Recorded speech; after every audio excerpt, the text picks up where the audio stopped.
Hello, everybody. Welcome back to the Tin Man's Corner channel. I'm your host, Jeffrey Tin Man Taylor, and today I'm going to get started on the Chillin' Scares binge watch marathon for you guys. And the first one I'm going to be reacting to is 4 Unsolved Disappearances with Horrifying Final Phone Calls. Which, that already sounds creepy enough as it is right there. So, I'm going to pull this video up and turn the camera back over here for you guys, and we'll get started with this reaction, alright? Okay, here we go.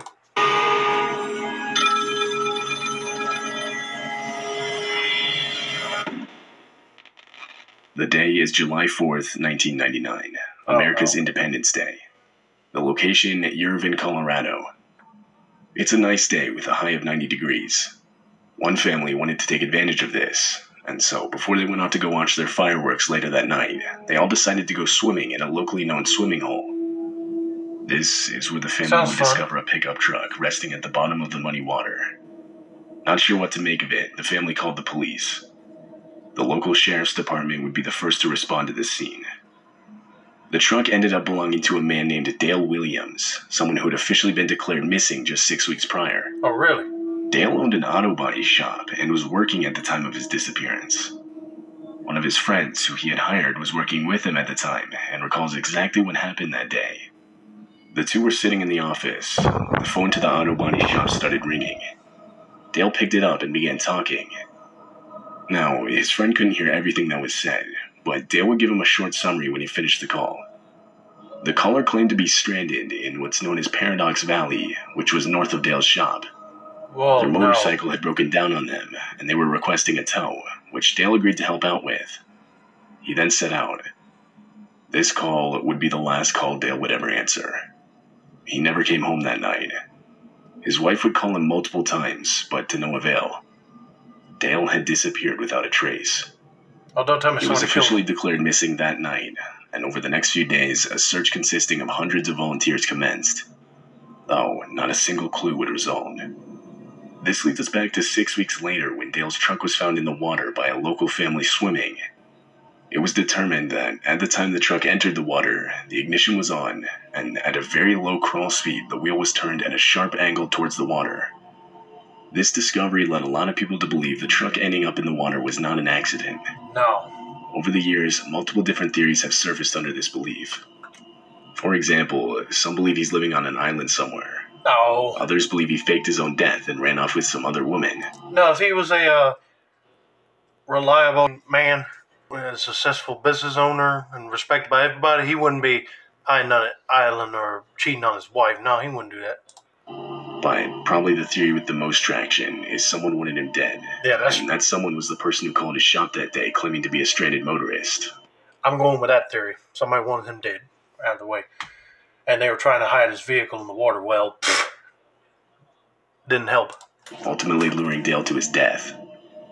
Interestingly, Dale had 2 daughters, and somewhat recently one of them took to Reddit under the sub r/AskMeAnything.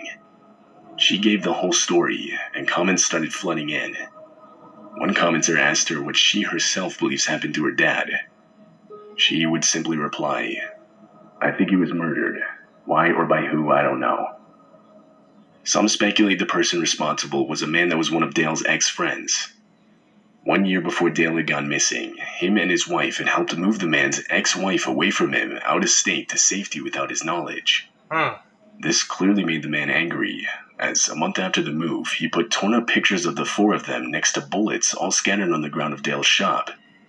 So, clearly a motive is there. And it turns out that after Dale's disappearance, he was even captured taking down missing posters of Dale around the town. He was brought in for questioning, but denied any involvement. He ended up passing a polygraph test, and supposedly had an alibi around the time Dale went missing. Well, you know that they said on them crime shows that, criminals can learn how to pass a polygraph test. And they, they might be lying too. Like keep their heart rate down at a certain level and all that, so they, come out clean and they're not sweating. So he probably was in on it, and he was faking the polygraph exam somehow. He would be ruled out by law enforcement. To this day, it's unknown where Dale is or who called his shop the day of his disappearance. Oh, no. I would have taken the number down on the phone on the day that he got the call and get them to trace the phone back. And if it was that guy, I'll be mad. But yeah, the family needs to know where he's at. Back in 1991, a then 22-year-old named Angela Hammond was living in Clinton, Missouri. She was a student at Central Missouri State University, meanwhile also working at a bank. On April 4th, Angela and her fiancé, Rob Schaefer, had plans to go to a barbecue together. Okay. When it started wrapping up, Rob knew he had to get home because he was supposed to be watching his little brother until his mom got home. Angela dropped him off at his house, but the two still wanted to hang out. They decided that Angela would call him in a few hours to work out a spot where they could meet downtown. Meanwhile, Rob would watch his brother. Cut to a few hours later, and sure enough, Rob's phone started ringing. Now, again, this was 1991, so Angela was calling from a payphone rather than a cell phone. She was using one that was located in the center of town, only 7 blocks from Rob's house. Yeah, 1991, was people still using them block-type cell phones? Or did they have cell phones in the car back then? I thought that was like an 80s thing, but if you guys know, let me know. Down in the comments, please. The two started discussing where they wanted to meet up, but after a few minutes, Angela mentioned a truck she saw that had circled the block a few times in a row. Rob would later say that she described it as a green pickup with this really distinct decal of a fish jumping out of the water, covering the entire back window. Oh, that's specific. It wasn't until it parked right next to her that she became genuinely concerned. I would be too. A man got out and briefly used the second payphone just next to her. He then walked back to his car and pulled out a flashlight as if he was looking for something. Rob listened as Angela asked the man if he needed to use the phone, assuming the one he had tried to use was broken. The man responded saying it was fine, and that he would try again in a minute. Rob and Angela continued their conversation, not thinking much about the encounter. But shortly after, the sound of Angela's screaming shot through the line. Oh, hey. Oh, no. Without even thinking, Rob immediately dropped the phone and got in his car to drive the 7 blocks to the payphone. He made it about halfway when he noticed a pickup truck speed past him in the other direction. Not only that, but he also reported to have heard a panicked woman's voice screaming his name out of the window.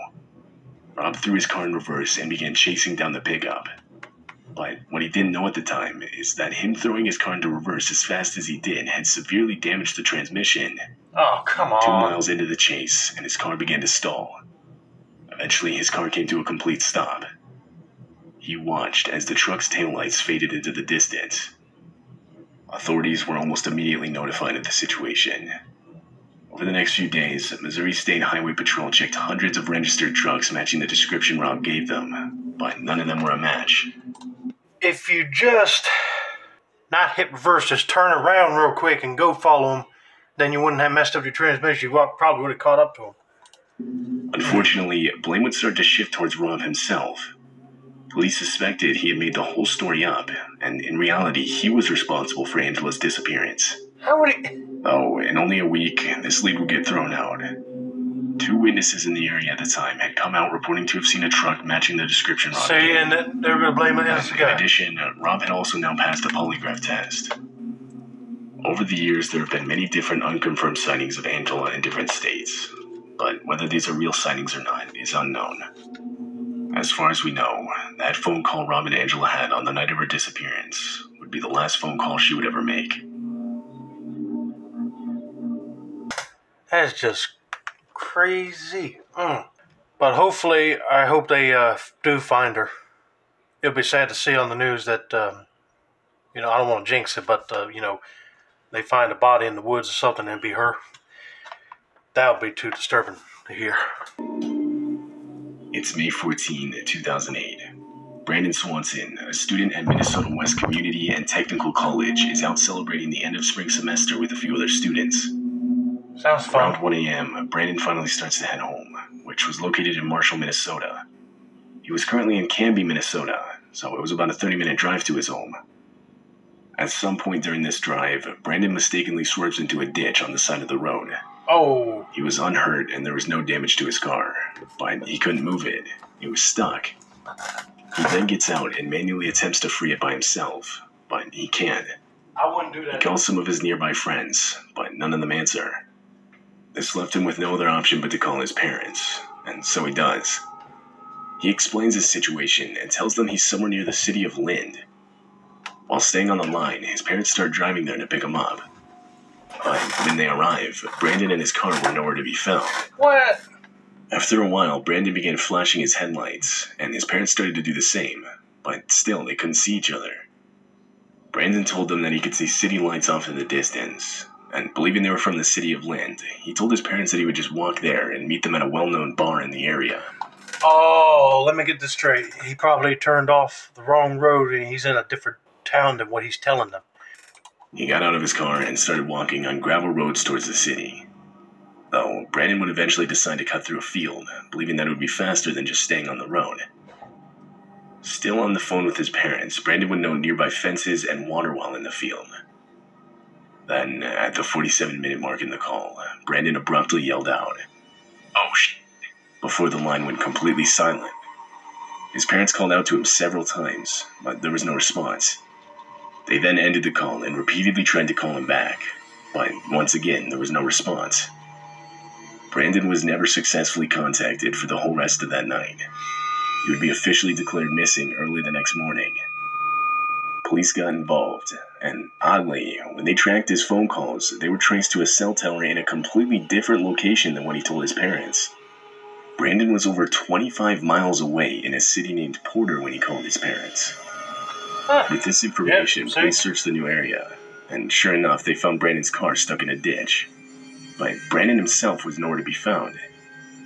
Police dogs were brought in to assist in the search. The dogs traced a scent straight to a nearby river, the Yellow Medicine River, which was at its highest point during this time of the year. Oh, no. Don't tell me he lost his footing and he fell into the darn river. Oh, right. Yep. I hate to say it, but he either drowned or the river just picked him up and carried him somewhere. So it's going to be hard to find him. Immediately, it was assumed Brandon had fallen into the river. Yep. But the scent had actually continued on towards a different gravel road where it finally stopped. What? Oh. Still, many believe Brandon had fallen into the river and ultimately drowned. Except, during the phone call with his parents, they would recall no sounds of rushing water around the time he went silent.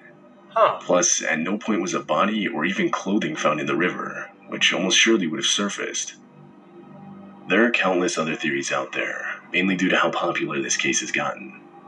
But what really happened, or what Brandon had seen during that final phone call, remains unknown. Yeah, that is a mystery. But hopefully he does get found, so we know what happened to him. You know? All right, let's get to the last case on this video. February 19, 1983. A 10-year-old, Joanne Peterson, was spending the evening at a local mall with her 12-year-old sister and 14-year-old cousin. Her parents were out for the night, meaning the three would be left to walk the short distance home themselves. As they were doing so, Joanne and her sister would get into an argument. This led her sister and cousin to run ahead and lock Joanne out of the house as a sort of childish joke. But it was cold and raining that night. Crying, Joanne pounded on the door for some time, but soon just gave up. She decided she'd walk back into town to look for a payphone that she could use to call her parents. She started walking and eventually came across the phone just next to a convenience store. Joanne called her stepfather, who answered right away. She would tell him about the altercation with her sister and how she needed to be picked up. Joanne's stepfather assured her they'd come get her as soon as possible. To calm her down, he then handed the phone to her mother. But when Joanne's mother put the phone to her ear, all she could hear was scratching and rustling. Then there was a man's voice. He told her that if they didn't come to pick up their daughter in 30 minutes, he was going to call the police. The two arrived to the payphone around 15 to 20 minutes later, yet Joanne was nowhere to be seen. Her parents contacted the police, and a search was commenced almost immediately. Everyone that entered that convenience... See? If them two did not play no daggum practical joke out in the rain like this little girl would not have gone missing. Make her wander on the street alone. What in the world's wrong with them two? Convenience store that night was interviewed. Some reported to have seen a car with a man and child driving off right past the store. Others reported to have actually seen the man talking on the payphone with Joanne, even giving a description of what he looked like. Though he was never identified. Who this man actually was remains a mystery. But it's not even clear if he had any part in Joanne's disappearance. None of the witnesses interviewed actively saw Joanne being taken. Joanne has since never been seen. The call she placed that night would be the last time her parents or anyone ever heard from her. That really hits me, but anyway. And I hope they do find that girl. Because they'll feel like somebody would stab me in the stomach with a knife if I found out that she's dead. Well, anyway. But I am mad at her sister and cousin for doing that practical joke on her like that. And then I know they're probably feeling sickened in the stomach too. That's going to be it for now. Don't forget to like, subscribe, turn on those post notifications for more Chilling Scares content like this. This has been another successful installment of the Tin Man's Corner channel. I'm your host, Jeffrey Tin Man Taylor. And that's a wrap, everybody. Have a nice day. Oh, and the next video, I got it wrote down on my list here. The next video I'll be reacting to is 3 terrifying real former police officer horror stories. So stay tuned for that one. And sayonara.